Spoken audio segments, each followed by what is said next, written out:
Hello students, एक बार फिर आपका स्वागत है आपके अपने YouTube चैनल एके क्लासेस पर। प्यारे बच्चों, इससे लास्ट वीडियो में हमने आपको क्लास 10th का चैप्टर नंबर 1 वास्तविक संख्याओं की एक्सरसाइज 1.1 को कंप्लीटली सॉल्व करा दिया था। आई होप कि आपको वो सभी क्वेश्चंस जो हमने एक्सरसाइज 1.1 में कराए थे वो सभी बहुत अच्छे से क्लियर हो गए होंगे। अगर आप हमारे चैनल पर नए हैं तो हमारे चैनल को अभी सब्सक्राइब कर लीजिए और बेल आइकन को प्रेस कर लीजिए, जिससे आगे आने वाली सभी वीडियोस का लिंक सबसे पहले आप तक पहुंच पाए। ठीक है बच्चों, अगर आपने 1.1 के बेसिक कॉन्सेप्ट को और 1.1 में जितने भी क्वेश्चंस हैं उनको नहीं समझा है तो उनका लिंक इस वीडियो के डिस्क्रिप्शन में दे रखा है, आप लोग वहां जाके भी देख सकते हैं। ठीक है बच्चों, आपकी कुछ दिन से वीडियो नहीं आ रही थी, कोई बात नहीं। देखिए बच्चों, आप लोगों को इस बात की टेंशन नहीं लेनी है कि किस दिन वीडियो नहीं आई। एक्चुअली देखिए, जो आपके बड़े भाई बहन हैं, इट मीन्स कि जो 2021 में एग्जाम दे रहे हैं, थोड़ा सा उनको टाइम देना ज़्यादा ज़रूरी है। ठीक है, एक टाइम आपका भी आएगा कि जब आप बोर्ड एग्जाम के लिए जा रहे प्रिपेयर हो रहे होंगे तो आपको हम टाइम ज़्यादा देंगे। तो इसी वजह से अभी आपके लिए बहुत सारा टाइम बचा है और आपको बिल्कुल भी टेंशन नहीं लेनी है। मैं सारी चीज़ें इतनी अच्छी तरीके से, इतनी प्रॉपर तरीके से मैं आपको कराऊंगा और टाइम से बहुत पहले समाप्त कर दूंगा। बस आपको ये टेंशन दिमाग में बिल्कुल नहीं रखनी है। अगर आप हमारे पास से मैथ की तैयारी कर रहे हैं तो सबसे मेन है कि आपको टेंशन नहीं लेनी है कि सारी चीज़ें मैं ऐसे फिनिश कर दूंगा और इतनी क्लियरिटी के साथ आपको समझाऊंगा, आपके दिमाग में ऐसे सेट कर दूंगा क्वेश्चंस को कि आप खुद दीवाने हो जाएंगे, मैथ के भी और मेरे भी। ठीक है, तो आपको बहुत अच्छे से पढ़ाने वाला हूँ, फिक्र आपको करनी नहीं है, टेंशन आपको लेनी नहीं है। किसी दिन वीडियो नहीं आ रही है तो आप टेंशन ना लें। थोड़ा सा 2021 वाले बच्चों के लिए हम थोड़ा ज़्यादा टाइम दे रहे हैं बिकॉज उनके बोर्ड एग्जाम हैं, तो उनको थोड़ा टाइम देना जरूरी है। उनके एग्जाम जैसे ही फिनिश हो जाएंगे आपको डेली और रेगुलर बेसिस पर वीडियो मिलेंगी। आपको फिक्र करने की कोई ज़रूरत नहीं है, आपका एक टाइम फिक्स कर दिया जाएगा और उस टाइम पर आपको डेली वीडियो प्रोवाइड होंगी। साथ में बच्चों, अगर आपको नोट्स चाहिए, प्रैक्टिस सेट्स पेपर चाहिए, यानी जो मतलब जैसा पेपर आता है ना बोर्ड एग्जाम में वैसे ही पेपर्स चाहिए, आपको मॉडल पेपर चाहिए, पिछले साल जो बोर्ड परीक्षा में पेपर पूछे गए हैं वो चाहिए।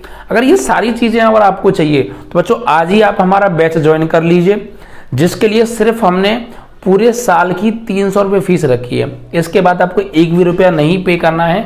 आपके एग्जाम तक आपको पूरा बेहतरीन तरीके से पढ़ाया जाएगा, जिसमें आपको सारी वीडियो लेक्चर मिलेंगे। जैसे मैं आपको ये वीडियो दे रहा हूँ ऐसे वीडियो मिलेंगी सभी चैप्टर्स की विद सॉल्यूशन। ठीक है, सारी चीज़ें बहुत कायदे कानून के साथ बहुत आराम से पढ़ाएंगे। अगर आपने 9th में बिल्कुल तैयारी भी नहीं की ना, खास उस लेवल से पढ़ाऊंगा कि आपको बिल्कुल दिक्कत नहीं आने दूंगा। 10th में बिल्कुल 0 लेवल से उठा के हायर लेवल तक लेके जाऊंगा। ठीक है, और नोट्स दे रहे हैं, प्रैक्टिस टेस्ट दे रहे हैं, मॉडल पेपर है, इंपॉर्टेंट क्वेश्चंस दे रहे हैं, ये सारी चीज़ें हम आपको प्रोवाइड करेंगे। सिर्फ 300 रुपये यार, 1 रुपया डेली का भी नहीं है। ठीक है, और हम लोग 100 रुपये ऐसे उड़ा देते हैं, तो यार 1 रुपया पर डे भी नहीं है। अगर आप अच्छे काम में इन्वेस्ट करिए, यहाँ आपको पढ़ा रहे हैं, पूरे साल पढ़ा रहे हैं, नोट्स दे रहे हैं, प्रैक्टिस टेस्ट पेपर दे रहे हैं, मॉडल पेपर है, इंपॉर्टेंट क्वेश्चंस दे रहे हैं, सारी चीज़ें आपको प्रोवाइड करना है सिर्फ 300 रुपये पूरे साल में। यार अगर आप ऑफलाइन भी पढ़ने जाएंगे ना तो वहाँ पर 300 या 350 रुपये फीस सिर्फ 1 महीने की होती है, जिसमें आपका आधा पौन घंटा आने जाने में वेस्ट होता है। 15 मिनट्स वहाँ पे जो है बातें होती हैं, और कभी कभी हो सकता है आप किसी काम से जो है कोचिंग नहीं जा पाए तो वहाँ एब्सेंस हो गया, तो फिर वहाँ का निकल गया तो फिर वो दोबारा तो आपको नहीं मालूम पड़ने वाला, हो सकता है वहीं से एग्जाम में क्वेश्चन बन गया। तो ये सारी प्रॉब्लम्स रहती हैं ऑफलाइन में जाकर, बट यहाँ पर आपको इतना बेहतरीन पढ़ाया जाएगा और वीडियो आपको डेली प्रोवाइड होंगी, और उन वीडियोज़ को आप 24/7 जब आपका मन करे, जितनी बार आपका मन करे उतनी बार देख सकते हैं। सारी चीज़ें आपको इतनी बेहतरीन कराएंगे कि आप टेंशन मत लीजिए। ठीक है, हम उस लेवल से पढ़ाएंगे कि आपका दिमाग में जो कहते हैं ना कि सर हमारे पता नहीं डाउट रह गया, कोई क्वेश्चन नहीं समझ, ऐसा हो ही नहीं सकता। हम उस लेवल से पढ़ाते हैं भाई, हमें पता है कि हम लोग आपको वीडियो के माध्यम से पढ़ा रहे हैं, तो ये बात हम भी जानते हैं कि हमको ऐसा पढ़ाना चाहिए कि बच्चे के दिमाग में कोई डाउट ना रहे, जिससे कि वो हमसे पूछने लायक ही ना बचे। कुछ हम ऐसा छोड़ते ही नहीं है, बच्चा पूछेगा कहाँ से। सारी चीज़ों को बहुत डिटेल में बहुत अच्छे से हम लोग एक्सप्लेन करते हैं और आपके दिमाग में पूरी बात बिठा देते हैं, यानी कि कुछ भी चीज़ पूछने लायक नहीं रहती है, उस लेवल से हम आपको पढ़ाएंगे। ठीक है, तो आप लोग इस बात को बिल्कुल फिक्र मत कीजिएगा कि कोई चीज़ डाउट रही तो क्या होगा। उसके बाद भी 0.1% अगर कोई डाउट रह जाता है तो हम लोग एक डाउट क्लास रखा करेंगे, जिसमें सभी लोगों के जो डाउट्स क्वेश्चंस होंगे आप लोग मुझे सेंड किया करेंगे, मैं उनको वीडियो में सॉल्व किया करूँगा। उसके बावजूद भी वैसे ऐसा हो नहीं सकता कि कोई डाउट बचे, सारी चीज़ें बहुत क्लियर तरीके से कराएंगे। इसके अलावा अदर बुक्स भी हैं, उनसे इंपॉर्टेंट क्वेश्चन कराएंगे, ठीक है, वो जो छांट के कई बुकों से, अनशॉर्ट पेपर से इंपॉर्टेंट क्वेश्चन, मॉडल पेपर से इंपॉर्टेंट क्वेश्चन, यार इतने क्वेश्चन हम आपको प्रोवाइड करेंगे, इतनी अच्छी तरीके से पढ़ाएंगे कि जो क्वेश्चन पेपर बनाएंगे ना यार, वो क्वेश्चन रखेंगे कहाँ से, सारी चीज़ें हम पढ़ लेंगे तो क्वेश्चन आएगा कहाँ से, वहीं से आएगा और पेपर आप फाड़ के आओगे बोर्ड 2022 का। बच्चों बेहतरीन तरीके से कराएंगे आप, तो इसकी टेंशन मत लीजिए। वीडियो कुछ दिन हो सकता है आपको कभी मिले या किसी दिन स्किप हो जाए, दे ना मिल पाए, तो उसकी टेंशन आप मत लीजिएगा, ठीक है, बिल्कुल भी टेंशन मत लीजिएगा। जितने भी आपके क्लासमेट्स स्टूडेंट्स हैं या आस पड़ोस में रहते हैं, ज़्यादा से ज़्यादा स्टूडेंट्स को जोड़िए। जितने ज़्यादा स्टूडेंट जोड़ेंगे उतनी जल्दी आपको हो सकता है वीडियो प्रोवाइड हो जाए। तो बहुत कम रुपए में इतनी बेहतरीन तैयारी करा रहे हैं, ठीक है। आप लोग ऑफलाइन अगर पढ़ते होंगे ना, ट्यूशन पढ़ने जाते होंगे अपने आस पड़ोस या कहीं पर भी, वहाँ से छोड़ के आ जाएंगे और कहेंगे इतना बेस्ट यहाँ पढ़ा रहा है, वहाँ इतना बेस्ट नहीं पढ़ाएंगे, इतनी मैं आपको गारंटी देता हूँ, ठीक है। और वीडियो को ज़्यादा तो शेयर कर दिया करो, लाइक कर दिया करो, बस ज़्यादा से ज़्यादा आपके जितने भी क्लास के स्टूडेंट्स हैं सभी को ये बात शेयर करनी है और ज़्यादा से ज़्यादा उनको ज्वाइन करना है, ठीक है बच्चों। चलिए, तो जो आज हम जो पढ़ने वाले हैं, जैसा कि आप जानते हैं कि हमारे चैनल की एक खासियत रहती है कि हम जब भी कोई एक्सरसाइज पढ़ाते हैं तो उस एक्सरसाइज के अंदर जितनी भी क्वेश्चन हैं उन्हें करने के लिए जिन जिन चीज़ों की ज़रूरत होती है उन सारी चीज़ों को हम पहले एक बेसिक कॉन्सेप्ट के अंदर पढ़ते हैं। ये हमारे यहाँ खासियत है बच्चों, हम हर एक एक्सरसाइज का बेसिक कराते हैं, बिल्कुल उसके अंदर जो चीज़ें यूज होने वाली हैं उन सारी चीज़ों को बहुत अच्छे से डिटेल में हम पहले ही पढ़ लेते हैं और फिर जाते हैं हम क्वेश्चंस पर। तो यार क्वेश्चंस क्यों नहीं सॉल्व होंगे, ठीक है, तो बहुत बेहतरीन होगा, टेंशन मत लीजिएगा। तो आज हम जो है एक्सरसाइज 1.2 स्टार्ट करेंगे और उसके बेसिक कॉन्सेप्ट के बारे में बात करेंगे सिर्फ।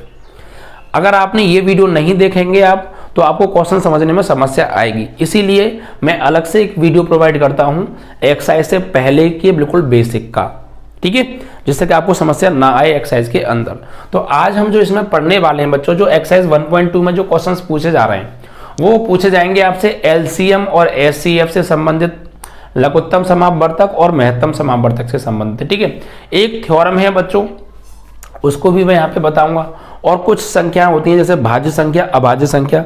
वैसे मैं इन संख्याओं के बारे में आपको सबसे पहले वीडियो में बता चुका हूँ, बट इसके अंदर थोड़ा सा जो संख्याओं का यूज है उसमें से कुछ संख्याएं इस एक्सरसाइज में यूज होंगी, तो उनको भी मैं आपको समझाऊंगा।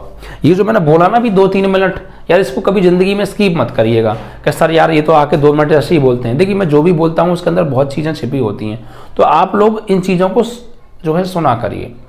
मैं इसके अंदर जो बोलता हूँ ऐसा ना हो कि आपने स्किप कर दिया और मैं कुछ ऐसा बोल गया जो आपको आगे जाके नुकसानदायक हो या आपके दिमाग में समझ में ना आए। तो इन चीज़ों को सुना करो। देखिए सारी चीज़ें हम बोलते हैं, हमें भी पता टाइम की बेहद ज़्यादा कीमत है, तो हम यहाँ 3 मिनट या 4 मिनट खड़े होकर अगर फालतू बोल रहे हैं तो ये हम भी जानते हैं गलत है, तो हम फालतू नहीं बोलते हैं, हम सारी चीज़ें काम की ही बोलते हैं, ठीक है। और अभी शुरुआत हो रहा है बैच देखिए हमारा, तो मैं आपको आगे तक के लिए एक बात बता देता हूँ, इस बात को विशेष ध्यान रखिएगा। मैं जब पढ़ाऊँ तो मेरे बोलने, सबसे मेन बोलना और लिखाना दोनों पे जरूर फोकस रखिएगा, ठीक है। ऐसा मत कीजिए सोचिएगा कि मैं बोल रहा हूँ तो यार पता नहीं क्या बोल रहा हूँ, कोई काम की बात नहीं है, ये सबसे बड़ी गलती मत कर देना। मेरे बोलने और लिखाने दोनों पे फोकस करना। आपको कोई भी पॉइंट ऐसा नहीं हो सकता मैथ में जो परेशान कर जाए, इस बात की गारंटी है बच्चों, ठीक है। उस लेवल से पढ़ाऊंगा, ओके। चलिए तो बच्चों आज हम जो पढ़ेंगे यहाँ पर, हम पढ़ेंगे सबसे पहले थोड़ी सी चीज़ें हम पढ़ लेते हैं। गुणनखंड, फैक्टर के बारे में आपने 9th में सुना होगा, फैक्टर क्या होते हैं, गुणनखंड क्या होते हैं, तो देखिए थोड़ा सा उसके बारे में पढ़ लेते हैं, ठीक है, क्योंकि इसका यूज है। अगर हम यहाँ पे यह बात करेंगे गुणनखंड,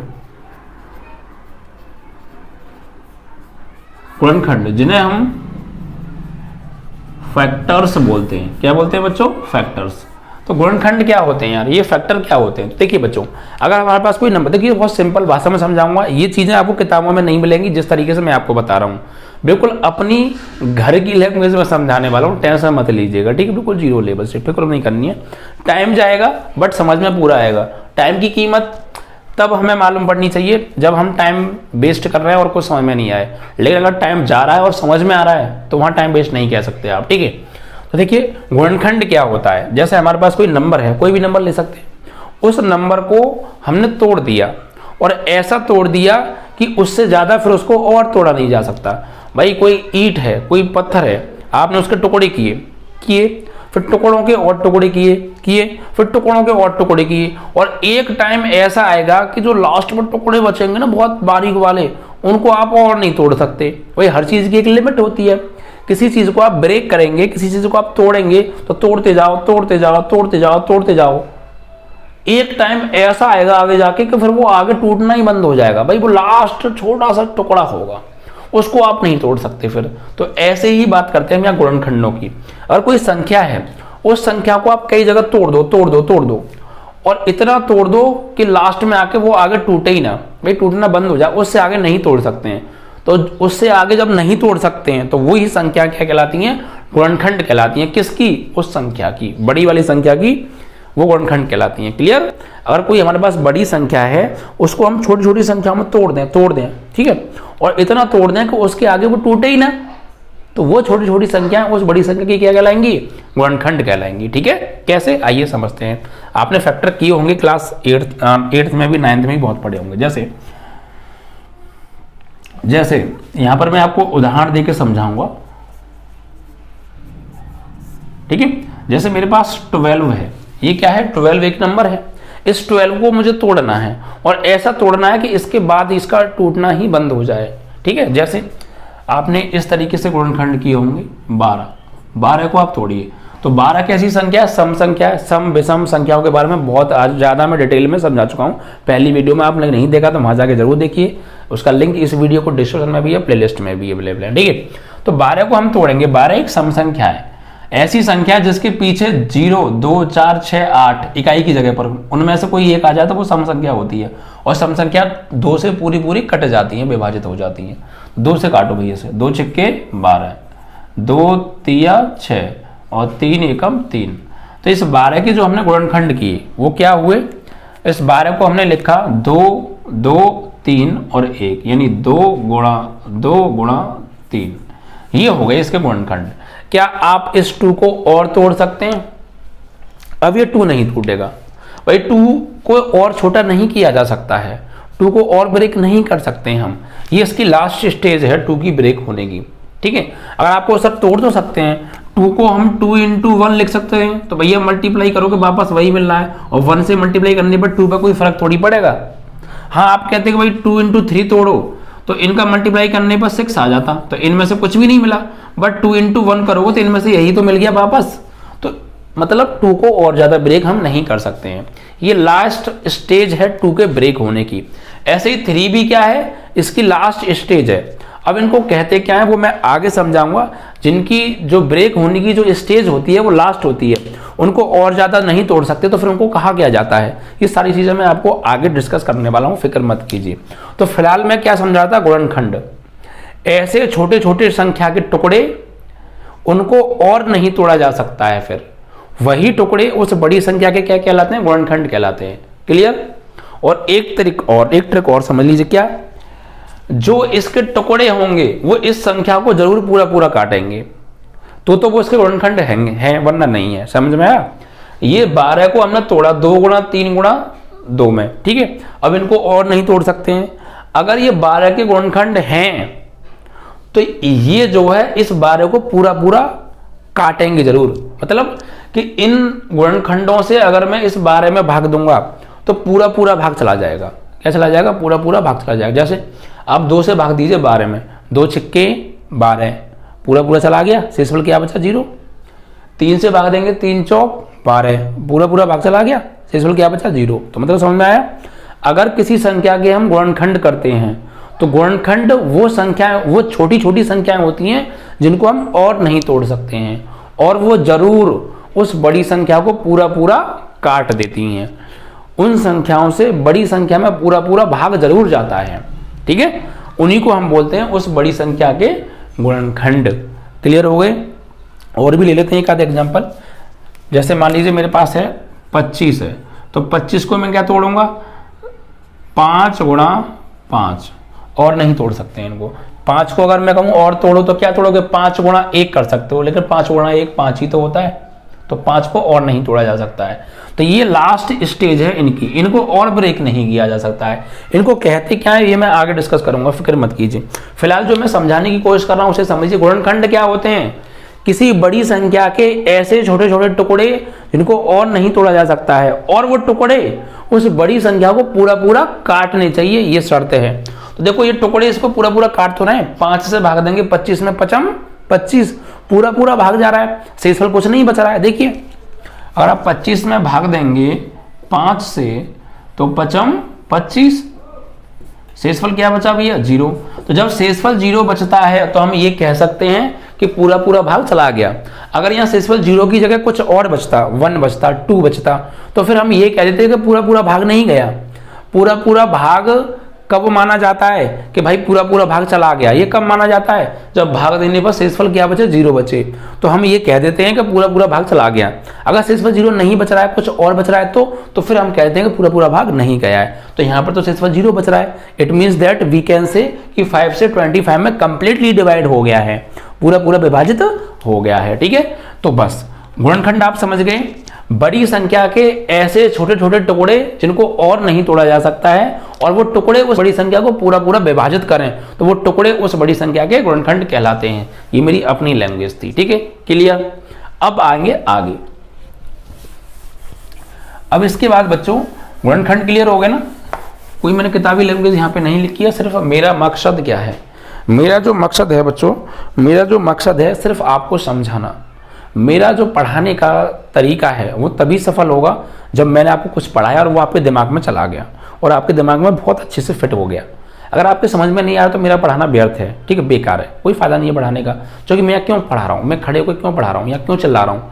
क्योंकि आपको समझ में आया। ठीक है, तो इस मेन है आपको समझाना। अगर आपको नहीं समझ में आया तो फिर वो गलत है। फिर मैं आपको समझाने के लिए कुछ भी करूं भाई, कोई सा भी तरीका ढूंढूं, कोई से भी एग्जाम्पल उठा के लाऊं, कहीं से कुछ भी समझा दूं, कुल मिला के आपको पल्ले पड़ना चाहिए। जो मैं बता रहा हूं वो आपको समझ में आना चाहिए। ठीक है, वीडियो अगर आपको अच्छी लग रही है तो अभी लाइक कर दीजिए अगर आपने लाइक नहीं की है, और शेयर जरूर कर दीजिए। व्हाट्सअप आप चलाते हैं, फेसबुक चलाते हैं, जो भी चलाते हैं यार, सब जगह शेयर कर दिया करो। इतना तो आप हमारे लिए कर ही सकते हो ना, हम आपके लिए इतना कर रहे हैं तो ठीक है, इतना तो बनता है। चलिए, तो आप गुणनखंड समझ गए क्या होता है। अब आपको बहुत सी चीज़ें क्लियर हो गई गुणनखंड के बारे में। अब आपको जो भी ठीक लगे अपनी लैंग्वेज में बना के लिख लेना कि हाँ सर ने ऐसा बताया था गुणनखंड के बारे में। उसे अपनी भाषा में, बिल्कुल घर की भाषा में लिखना है, फैमिली की भाषा में लिखना है, जो हमें समझ में आया है। क्योंकि पढ़ना हमें है, किसी और को नहीं। तो समझ में हमें आना चाहिए, किसी और को आए ना आए, हमें समझ में आना चाहिए। ठीक है, तो अपनी लैंग्वेज में लिखना, बिल्कुल कोई किताबी भाषा नहीं चलेगी यहाँ पर। ठीक है, उसके बाद यहाँ पर हम बात करेंगे बच्चों अब दो संख्याओं के बारे में। देखिए दो संख्याएं हैं, उनका यूज इस एक्सरसाइज में बहुत ज्यादा है, इसलिए मैं उन दो संख्याओं के बारे में बात कर रहा हूं। एक भाज्य संख्या और एक अभाज्य संख्या। भाज्य संख्याएं, ठीक है, भाज्य संख्याएं कौन सी संख्याएं बच्चों? ये भाज्य संख्याएं। अब भैया इन संख्याओं को देखिए मैं साथ के साथ में थोड़ी सी आपको इंग्लिश भी बताता चलूंगा। ठीक है, जिससे कि क्या आपको थोड़ा सा इंग्लिश भी क्लियर हो जाए। इंग्लिश में बोलते हैं बच्चों ने कंपोजिट नंबर। क्या बोलते हैं? Composite number. अब देखिए भाज्य संख्याओं के आप ना इस शब्द को समझिए। भाज्य संख्याओं के शब्द से ही आपको मालूम पड़ रहा है कि भाज्य संख्याएं होती क्या है। ठीक है, देखिए भाज्य संख्याएं, भाज्य, भाज्य मतलब जो भाजित हो रही हो किसी से पूरी पूरी भाज्य हैं। ठीक है, लेकिन इसकी ऑथेंटिक एक डेफिनेशन क्या है मैं आपको वो लिखता हूं, पहले डेफिनेशन लिखिएगा। ठीक है,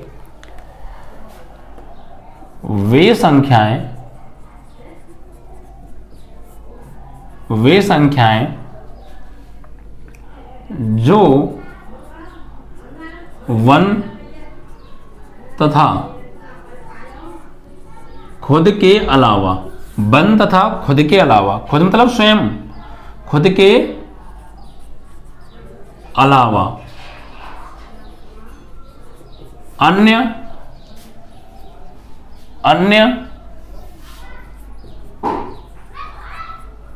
संख्याओं, अन्य संख्याओं से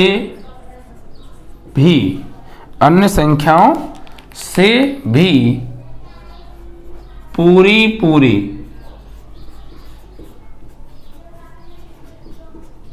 विभाजित हो जाएं, विभाजित हो जाएं। भाज्य संख्याएं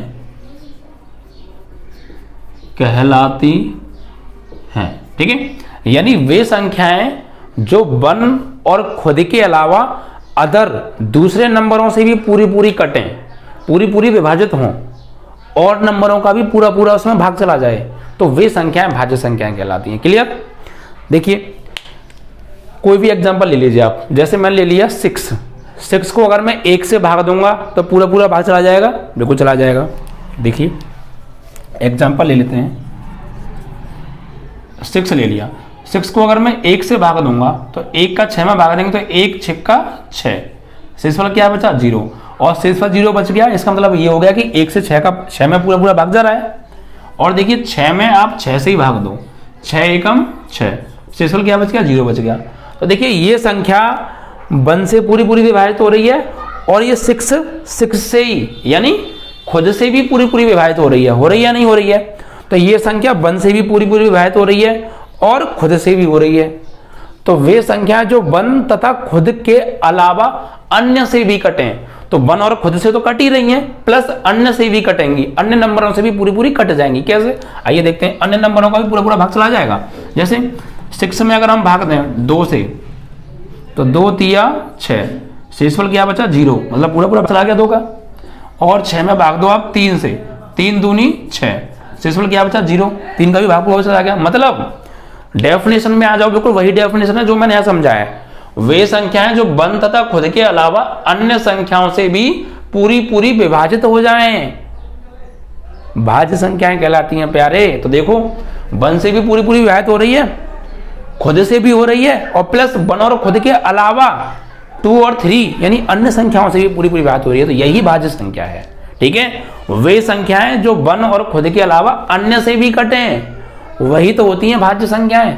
क्लियर? एकदम बेहतरीन तरीके से हो जाएगा। ठीक है, अब देखिए मैंने आपको अभी एक बात बताई थी कि गुणनखंड क्या होते हैं। ऐसे नंबर, एक बड़ी संख्या के छोटे छोटे ऐसे टुकड़े जो बड़ी संख्या को पूरा पूरा काटें, वो उसके गुणनखंड कहलाते हैं। ठीक है, बड़ी संख्या के छोटे छोटे ऐसे टुकड़े जो उस बड़ी संख्या को पूरा पूरा काट दें, वो उसके गुणनखंड हैं। तो ऐसे ही अगर मैं ये बात करूं कि यहां पर इस 6 के गुणनखंड कितने हैं, तो 6 के वो छोटे छोटे टुकड़े, 6 के वो छोटे छोटे टुकड़े जो 6 को पूरा पूरा काटें, वो उसके गुणनखंड कहलाएंगे। तो भाई 6 को पूरा पूरा कौन काट रहा है? 1 काट रहा है, तो 1 6 का गुणनखंड है भाई। 6 को 6 ही पूरा पूरा काट रहा है, तो 6 का ही गुणनखंड है। 6 को 2 भी काट रहा है, ठीक है, तो 2 भी क्या हो गया? गुणनखंड हो गया ना, किसका? 6 का। ठीक है, 6 को 3 भी कंप्लीटली डिवाइड कर रहा है, तो 3 भी 6 का क्या हो गया? फैक्टर हो गया। ठीक है, तो इस प्रकार हमें इन चीजों को समझना है। क्लियर? तो अब बच्चों हम यहाँ पे एक बात और कह सकते हैं, क्या? देखिए भाज्य संख्या के गुणनखंड कितने हैं यहाँ पर? इसका 6 के गुणनखंड कितने हैं? एक तो 6 का गुणनखंड वो खुद है, क्योंकि वो खुद से पूरी पूरी कट रही है। एक 6 का गुणनखंड 1 हो गया, क्योंकि 1 उसको पूरा पूरा काट रहा है। एक 6 का गुणनखंड 2 भी हो गया, क्योंकि 2 भी तो 6 को काट रहा है। एक 6 का गुणनखंड 3 हो गया, क्योंकि 3 भी तो 6 को काट रहा है। तो वे संख्याएं जो उस संख्या को पूरा पूरा काटती हैं, वो उसकी गुणनखंड कहलाती हैं। तो हम यहाँ पे एक डेफिनेशन और अपनी भाषा में लिख सकते हैं, क्या?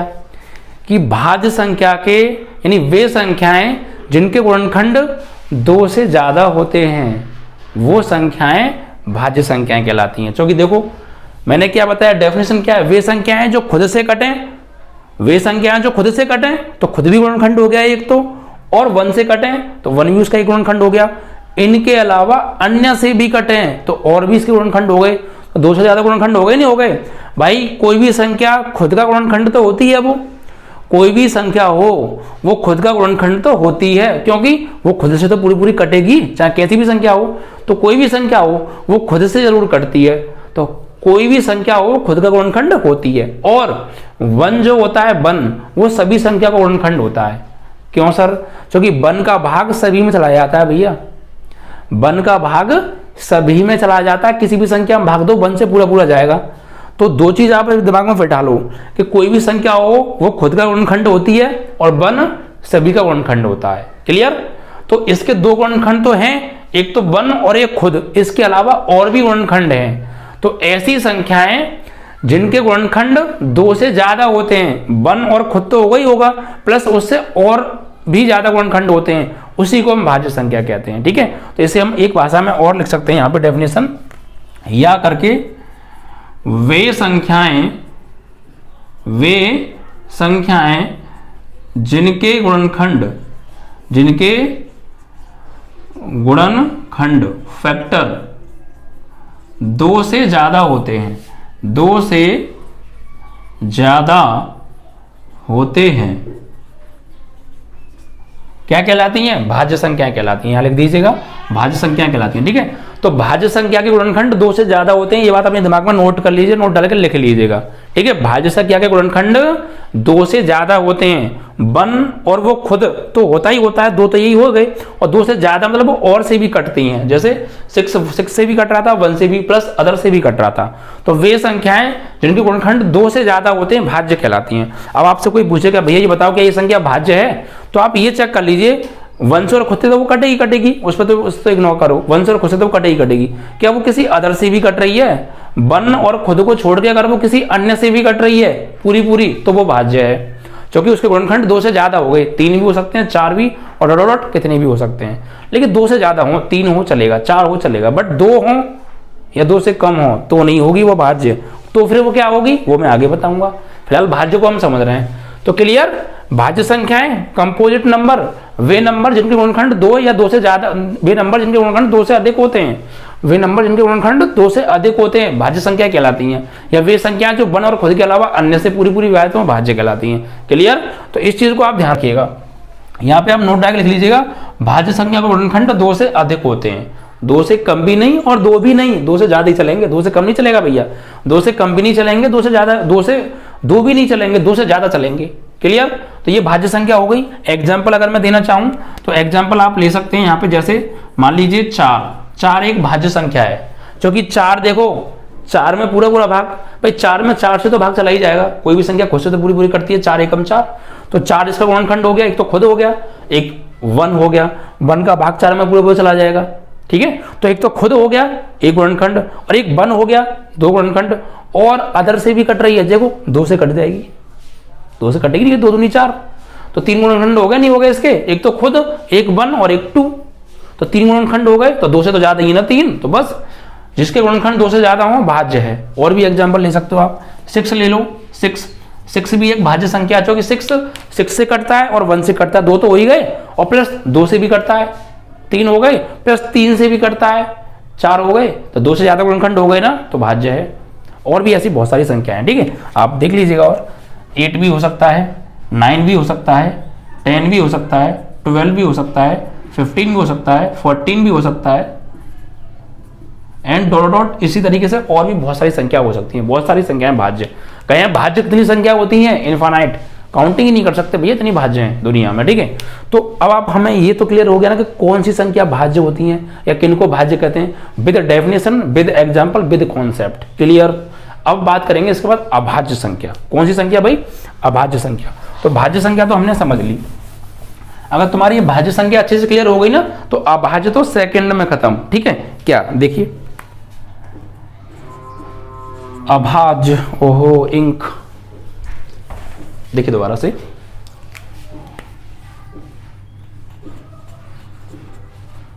अभाज्य संख्याएं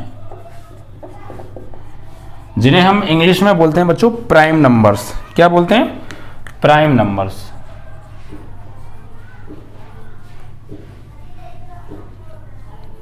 ठीक है, प्राइम नंबर्स। और भाज्य को बोलते हैं कंपोजिट नंबर। क्लियर, ऊपर। अब भैया प्राइम नंबर कौन से होते हैं, भाज्य संख्याएं कौन सी होती हैं? तो देखिए, सुन लीजिए, आपने ये देख लिया, इसमें क्या था, भाज्य संख्याओं के 2 से ज्यादा गुणनखंड होते हैं तो वो भाज्य हैं, यानी खुद से और 1 के अलावा अन्य से भी कटती हैं। बट अभाज्य में क्या है, अभाज्य ये कहती है कि अभाज्य संख्या के सिर्फ और सिर्फ ओनली 2 गुणनखंड होते हैं। कितने? 2, ना तो 2 से ज्यादा और ना 2 से कम। डेफिनेशन, वे संख्याएं जो खुद के और 1 के अलावा, वे संख्याएं जो खुद के और 1 के अलावा किसी और से ना कटे पूरी अभाज्य संख्याएं कहलाती हैं। क्लियर, भाज्य संख्या क्या थी, खुद के और 1 के अलावा अन्य से भी कटे, बल्कि अभाज्य क्या है, 1 के और खुद के अलावा अन्य किसी से ना कटे, अभाज्य होती है। क्लियर हो गया, काम खत्म। समझ में आया? भाज्य संख्या वन और खुद के अलावा अन्य से भी कटती है, बट अभाज्य संख्या वन और खुद के अलावा किसी और से नहीं कटती है भैया। तो हम यहाँ पे डेफिनेशन लिख देते हैं उसकी, ठीक है, क्लियर ना। चलिए तो यहाँ पे हम लिख सकते हैं वे संख्याएं जो वन तथा खुद यानी स्वयं के अलावा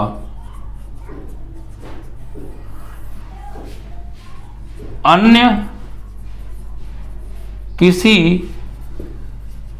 संख्या से पूर्ण विभाजित ना हो, पूर्ण विभाजित न हो, अभाज्य संख्याएं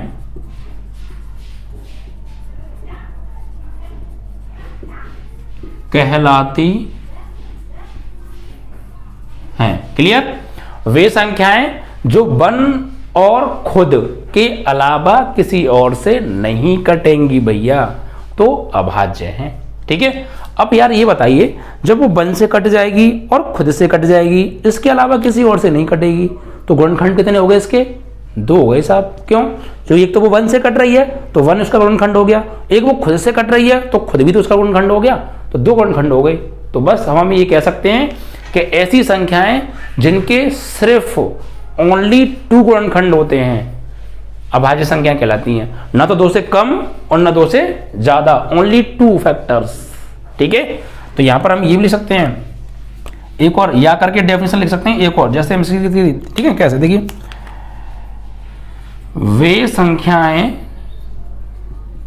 जिनके सिर्फ 2 गुणनखंड होते हैं, 2 गुणनखंड होते हैं, अभाज्य संख्याएं कहलाती हैं। लिख लेना। ठीक है। तो क्लियर ना। अभाज्य संख्याएं, देखिए आपने अगर भाज्य समझिए, मैंने भाज्य में ज्यादा दम लगाया था, भाज्य में अभाज्य में दम नहीं लगाया। क्यों? क्योंकि भाज्य क्लियर तो अभाज्य अपने आप क्लियर। भाज्य के गुणनखंड 2 से ज्यादा होते हैं, 2 से कम नहीं।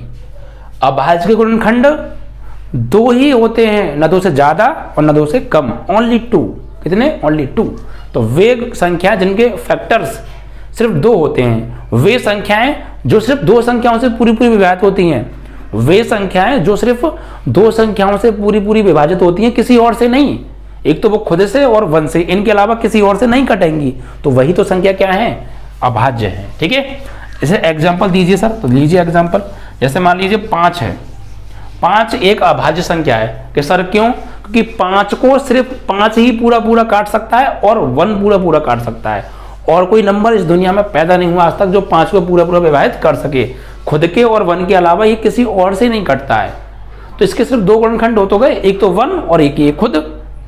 तो इसके गुणनखंड अभाज्य संख्या के ना तो 2 से कम होते हैं और ना 2 से ज्यादा होते हैं, सिर्फ 2 ही होते हैं। अगर 2 से कम गुणनखंड हुए ना तो वो अभाज्य नहीं होगी, 2 से ज्यादा हुए तब भी वो अभाज्य नहीं होगी, सिर्फ 2 ही चाहिए। होता है कोई बच्चा जिद्दी, इतने ही लूंगा, ठीक है, इतने ही लूंगा, तो वही जिद्द वाली बात है इसकी, सिर्फ 2 ही गुणनखंड चाहिए। भैया 5 की शक्ल चेंज हो गई, मुझे ऐसा क्यों लग रहा है? कोई बात नहीं, दूसरा बना देते हैं। देखिए 5 है, ये एक क्या है? अभाज्य संख्या है। क्यों? देखिए 5 में भाग देंगे हम 1 से, 1 पंजे 5, देखना क्या आ रहा है? 0। 0 से इस फल आ गया। इट मीन्स हम कह सकते हैं कि 1 से 5 कंप्लीटली डिवाइड हो गया, और 5 को अगर 5 से डिवाइड करें तो 5 बन जा 5, रिमाइंडर क्या आ गया? 0 आ गया। इट मीन्स वी कैन से 5 इज प्राइम नंबर। ठीक है। तो क्लियर ना, चीजें क्लियर हो रही है ना। तो सिर्फ 2 ही गुणनखंड है, तो एक तो 1 और एक ये 5। तो ऐसी संख्या जिनके सिर्फ 2 गुणनखंड होते हैं, ओनली 2, न 2 से कम न 2 से ज्यादा, ओनली 2, वही अभाज्य संख्याएं होती हैं जिन्हें हम प्राइम नंबर के नाम से जानते हैं। आई होप कि आपको क्लियर हो गया होगा। एग्जाम्पल लिख देता हूं मैं यहाँ पे। जैसे अभाज्य संख्या की अगर हम बात करें तो 2 एक अभाज्य संख्या है, 3 एक अभाज्य संख्या है, 5 एक अभाज्य संख्या है, 7 एक अभाज्य संख्या है, 11 एक अभाज्य संख्या है, 13 एक अभाज्य संख्या है, 17 एक अभाज्य संख्या है, 19 एक अभाज्य संख्या है, 23 एक अभाज्य संख्या है, 23 के बाद 29 एक अभाज्य संख्या है, डॉट डॉट इन्फिनिट तक बहुत सारी अभाज्य संख्या है। तो ये सब अभाज्य संख्या है। ठीक है। तो अब देखिए क्वेश्चन कभी कभी क्या बनता है, जनरली पूछ लेते हैं, पेपर में तो खैर नहीं आता, आपके आस पड़ोस बड़े भाई पढ़ रहे होंगे, अच्छा बहुत होशियार बनना है, ये बता कि सबसे छोटी अभाज्य संख्या कौन सी है, तो सबसे छोटी अभाज्य संख्या जो होती है ना वो 2 होती है। आप कहोगे सर 2 क्यों होती है, 1 क्यों नहीं है, तो वो भी मैं बताऊंगा 1 क्यों नहीं है। भैया 1 है, 1 को ले लो तुम, 1 के कितने गुणनखंड हैं ये बताओ मुझे। 1 किससे किससे कट जाता है भैया, 1 सिर्फ 1 से ही कटता है, क्या 1 को कोई और भी काट सकता है क्या, नहीं। तो 1 जो है खुद से कटेगा और 1 से कटेगा, बट यार खुद भी तो वो खुद ही है, मतलब 1 ही है। तो 1 कितनी संख्याओं से पूरा पूरा विभाजित होता है, 1 जो है सिर्फ 1 से होता है, 1 बन जा 1, रिमाइंडर क्या बच गया 0। 1 के अलावा 1 किसी अन्य संख्या से पूरा पूरा विभाजित नहीं होता है। तो इसका गुणनखंड कितने हो गए 1 के, 1। 1 का गुणनखंड सिर्फ 1 ही होता है और वो खुद, और कोई इसका गुणनखंड नहीं होता है। जबकि भाज्य संख्या कब होगी, जब 2 से ज्यादा गुणनखंड हो। भाज्य संख्या कब होगी, जब 2 से ज्यादा गुणनखंड हो। अभाज्य कब होगी, जब 2 ही गुणनखंड हो, ना 2 से कम ना 2 से ज्यादा। बट ये ना तो इसके गुणनखंड 2 से ज्यादा हैं और ना इसके गुणनखंड 2 हैं, सिर्फ 1 है। तो वे ये तो कोई ना तो भाज्य ना अभाज्य, क्योंकि अकॉर्डिंग टू डेफिनेशन भाज्य वो है जिसके गुणनखंड 2 से ज्यादा हैं, अकॉर्डिंग टू डेफिनेशन अभाज्य वो है जिसके गुणनखंड सिर्फ 2 हैं, ना 2 से कम चलेंगे ना 2 से ज्यादा। बट इसका तो सिर्फ 1 ही है, ना 2 से ज्यादा है ना 2 हैं, 1 है। तो ये ना भाज्य है ना अभाज्य है। क्लियर। 1 जो होता है ना भाज्य संख्या होती है ना अभाज्य संख्या होती है, ये दिमाग में नोट कर लीजिएगा। सबसे छोटी भाज्य अभाज्य संख्या जो होती है वो 2 होती है, क्योंकि 2 से कट जाएगा और 1 से कट जाएगा, तो 2 ही गुणनखंड तो हो गए, इसके अलावा किसी और से नहीं कटेगा। 3 अगली अभाज्य संख्या है। दूसरी सबसे छोटी अभाज्य संख्या 3 है, दूसरी सबसे छोटी अभाज्य संख्या 3 है, क्योंकि 3 1 से कटता है और खुद से कटता है। फिर 5 है अभाज्य संख्या। ये सब नंबर मैंने जो लिखे हैं ये सिर्फ खुद से कट रहे होंगे पूरे पूरे और 1 से कट रहे होंगे, इसके अलावा किसी और से नहीं कट रहे होंगे मेरे भाई ये, इसलिए क्या है अभाज्य। और ये नंबर 1 और खुद के अलावा अन्य से भी कट रहे होंगे। इन नंबरों के गुणनखंड 2 से ज्यादा होंगे, इनके गुणनखंड ना 2 से कम होंगे ना 2 से ज्यादा, 2 ही होंगे। तो ये भाज्य और अभाज्य की हो गई कहानी खत्म। ठीक है। अगर ये पूछे सबसे छोटी भाज्य संख्या कौन सी है, भाज्य तो सबसे छोटी भाज्य संख्या 4 है, क्योंकि 4 से पहले जाएंगे 3 अभाज्य, 3 से पहले जाएंगे 2 अभाज्य, 2 से पहले जाएंगे 1 ना भाज्य ना अभाज्य। तो भाज्य शुरू कहां से होती है, फिर 4 से। तो सबसे छोटी भाज्य संख्या 4, सबसे छोटी अभाज्य संख्या 2, बड़ी सबसे पता नहीं भैया, मुझे भी नहीं पता, तुम्हें पता हो तो मुझे बता देना। बड़ी की नहीं पता कर सकते भैया, इन्फिनिट तक होती है, कितनी होती है कह नहीं सकते। सबसे बड़ी अभाज्य संख्या कोई होगी कह नहीं सकते। सबसे छोटी अभाज्य संख्या पता नहीं, सबसे बड़ी अभाज्य संख्या पता नहीं, सबसे बड़ी अभाज्य संख्या, मैं इतना कंफ्यूज होता हूँ यार। सबसे बड़ी भाज्य संख्या पता नहीं, सबसे बड़ी अभाज्य संख्या पता नहीं। ठीक है, चलिए। तो भाज्य अभाज्य क्लियर ना, कोई दिक्कत तो नहीं हुई। बस ऐसे ही पढ़ाऊंगा पूरे साल और मैथ को एकदम खिलौना बना के आपके हाथ में दे दूंगा, जैसे चाहो वैसे मोड़ लोगे। ठीक है। तो बेहतरीन पढ़ाने वाले हैं, टाइम लेंगे लेकिन पढ़ाएंगे उस हिसाब से। अभी ये मत सोचना है टाइम लेंगे पेपर आ गए सर ने सिलेबस नहीं कराया, ऐसा भी नहीं है। इतने भी पागल यार कोई तरीका थोड़ी है, टाइम से पहले खत्म करा कर देंगे भाई साहब, इतना पढ़ाएंगे ऐसे पढ़ाएंगे। ठीक है, टेंशन मत लेना, बस जितने भी अपने क्लास के स्टूडेंट ना सबको जोड़ लो भैया। इतना बेहतरीन मैथ कर रहा हूँ मैं आपके लिए, ज़्यादा से ज़्यादा स्टूडेंट्स को जोड़ लो यार। उस लेवल से पढ़ाऊंगा, दीवाने कर दूंगा मैथ के, आसपास के बच्चों को पढ़ा दोगे ऐसा पढ़ा दूंगा। ठीक है। तो भाज्य खत्म, अभाज्य खत्म। अब इसके बाद आएगी एक थ्योरम जिसको हम समझेंगे। अब कहोगे सर थ्योरम आप अब क्यों समझा रहे हैं, सबसे पहले थ्योरम आपने क्यों नहीं समझाई सर जी? तो भाई वो इसलिए नहीं समझाई कि जी जो मैं अभी तुम्हें समझा रहा हूँ इतनी देर से, इन चीज़ों का यूज उस थ्योरम के अंदर होने वाला है। अगर आपको यही नहीं पता होता तो थ्योरम पूरी तरह कैसे समझ में आती रही मेरे लाला, इसीलिए। ठीक है। तो चीज़ों को, जिन चीज़ों की समझने के लिए पहले हमें और चीज़ों की आवश्यकता है, हम उन्हें पहले जुटा लेते हैं। ठीक है भाई, चलिए। तो ये आपकी हो गई भैया जो है भाज्य और अभाज्य संख्याएं। अब एक थ्योरम है भाई। अब ये थ्योरम कौन सी है? ये है बच्चों अंकगणित की आधारभूत प्रमेय। ठीक है। लेकिन इसके बाद जो थ्योरम है वो मैं कराऊंगा बच्चों वो अगले वीडियो में, बिकॉज यार ये वाला वीडियो बहुत लंबा हो गया है और लंबा वीडियो आप देखना पसंद नहीं करते हो। तो बाकी का जो कॉन्सेप्ट है वो अगले वीडियो में मिलेगा। बस थोड़ा सा और कॉन्सेप्ट रह गया है, अंकगणित की आधारभूत प्रमेय है और एक दो टॉपिक और हैं। अगले वीडियो में पूरा कॉन्सेप्ट खत्म हो जाएगा, एक्सरसाइज एकदम ऐसे खत्म कर दूंगा क्लियर बेहतरीन तरीके से। ठीक है। तो बिल्कुल जहां से मैंने कट किया है ना, अभी जहां से बंद किया बिल्कुल वहीं से स्टार्ट हो जाएगा अगली वीडियो में। ठीक है। चलिए, तो यार वीडियो को शेयर कर दीजिएगा यार, लाइक कर दीजिएगा। ठीक है बच्चों।